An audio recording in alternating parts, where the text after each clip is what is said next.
All right, today we're going to break down a really powerful idea for understanding how the world actually works. With all the chaos out there, it can feel impossible to track what really matters. Well, this framework argues that global influence, it really just boils down to three things: technology, energy, and money.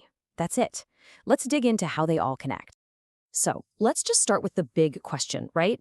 In a world that feels like it's spinning faster and faster every day, how do you even define power anymore? I mean, really think about it. The old rule book, it feels like it's been thrown out the window.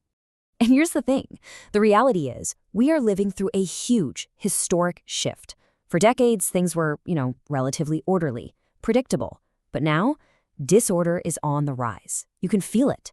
Now, that creates a ton of uncertainty, for sure, but it also creates massive opportunities, but only for those who can actually see the pattern hidden in all that noise. Okay, so here's our roadmap for today. First, we'll talk about why the world is at this inflection point. Then, we'll introduce the three pillars of power framework. After that, we're going to dive into each one: technology, energy, and money. And we'll wrap it all up by seeing how they slam together in what's called the Great Confluence. All right, let's jump right into section one, a world at an inflection. We need to understand the backdrop here. What are the big, sweeping trends that are creating this totally new global reality? And what's just wild is that it's not just one thing, it's everything, all at once. You've got rising geopolitical tensions. You have supply chains completely shifting from just-in-time efficiency to just-in-case resilience. You've got aging populations, massive wealth gaps, and governments that are just drowning in debt. It is a genuine perfect storm, and it's forcing a complete reboot of how the world works. So, how in the world do you make sense of all that chaos? Well, that brings us right to section two. We need a framework, a lens to see through the fog. And that's where this idea of the three pillars of power comes in. It helps us zero in on what truly matters. And here they are, the big three. First, you've got technology, which is the accelerator. It's what drives that insane exponential change. Then you've got energy. This is the absolute foundation. It's non-negotiable. Nothing works without it. And finally, there's money, which is really just the technology we invented to store the value created by the other two. Think of them as the bedrock of all modern power. Okay, let's do our first deep dive. Section 3, technology. This is the pillar that's all about acceleration. It's the engine driving this nonlinear exponential growth that, honestly, our brains are just not wired to understand very well. It's mind-bending stuff. Now, the way this framework defines technology is absolutely crucial. We're not just talking about the latest smartphone or gadget. Technology in this context is any innovation that does one of two things. It either helps us create, move, or store energy more efficiently, or it saves us time. That's its entire purpose: energy and time. And of course, the technology that's dominating everything right now is AI. And the AI revolution is really built on a simple three-part recipe. First, you need compute, the raw processing power from semiconductors. People are calling chips the new oil for a reason. Then you need data, which is kind of the other new oil. It's the fuel for the algorithms. And finally, you have the algorithms themselves, the brains of the operation that turn all that data into actual intelligence. And make no mistake, the stakes here are astronomically high. I love this quote from Ray Dalio. He says, "Whoever wins the technology war wins the economic, geopolitical, and military wars." Just let that sink in for a second. This isn't about having the coolest apps anymore. This is fundamentally about national survival. Okay, that brings us to our second pillar in section 4, energy, the foundation. Because think about it, all that amazing technology we just talked about, all that AI, it's completely useless without electricity. It's just a dead box. Energy is the fundamental input for, well, everything.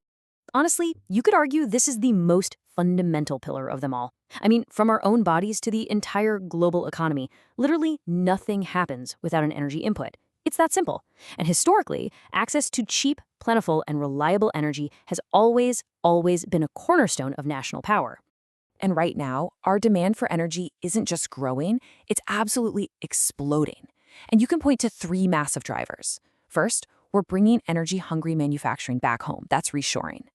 Second, we're trying to electrify everything: cars, homes, industry, you name it. And third, all those AI data centers we were just talking about, they are unbelievably, insanely power hungry.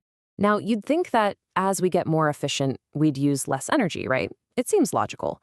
But there's this really fascinating economic idea called the Jevons paradox, and it says the exact opposite happens. When a new technology makes using a resource, like energy, cheaper and more efficient, we don't end up using less of it. We end up using way more of it. Just think about it. Cars got more fuel efficient, so what did we do? We built more cars, drove more miles, and our overall gas consumption went up. The same exact paradox is happening with energy and data too. All right, that brings us to our third and final pillar in section 5, money. But I want you to try and think about money a little differently here. Don't just picture cash or a number on a screen. Think of it as a technology specifically designed for storing energy and time. So here's the core concept. Money is at its heart stored energy. It's a claim on work that's already been done. It lets us capture the value from labor and time and then deploy that energy toward future projects. A really strong, stable monetary system, it's like a fantastic, long-lasting battery that lets a country store the value it creates without it leaking away.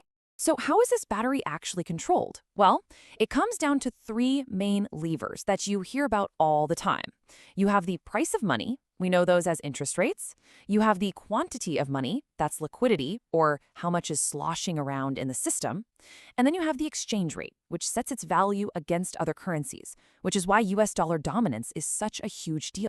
And this, right here, is another one of those massive inflection points we talked about. For a long time, we've had the traditional, centralized system, right? You've got the Federal Reserve, the big banks, the whole US dollar system. But now it's being challenged by a totally new decentralized model. Things like blockchain and assets like Bitcoin are proposing a completely different way to do things, a way to store and send value that isn't controlled by any one government or bank. Okay, so we've looked at all three pillars individually: technology, energy, and money. But now we get to the most important part, Section 6, the Great Confluence. This is where the magic happens. This is where we see how they all weave together. I love the metaphor on this slide because it's perfect. These pillars don't exist in their own little vacuums. They aren't separate silos. They are completely woven together, constantly feeding and reinforcing each other. It's exactly like small streams flowing together to become a huge, powerful river. Strength in one directly fuels strength in the others. So let's trace this reinforcing loop, because this is really the key. Look, technology makes energy cheaper to get, and it creates new forms of money, like blockchain. But that same technology is totally dependent on huge amounts of energy to power its data centers. Meanwhile, energy needs technology to find and extract it, and it needs money to fund the massive investments. And where does money get its power? From the legitimacy that comes from leading in technology and energy. You see, it's this incredibly powerful, self-reinforcing cycle. So what does all of this mean for us, right here, right now? Well, if you map this framework onto history, it suggests we're in what's often called a fourth turning. Now, this is an idea that history moves in cycles, and a fourth turning is a period of major crisis and conflict. It's when the old order gets torn down to make way for the new one. Yeah, it's a chaotic, difficult time, but it's also a time of incredible, forced acceleration and innovation across all three of these pillars. And so that leaves us with one final and frankly, absolutely critical question.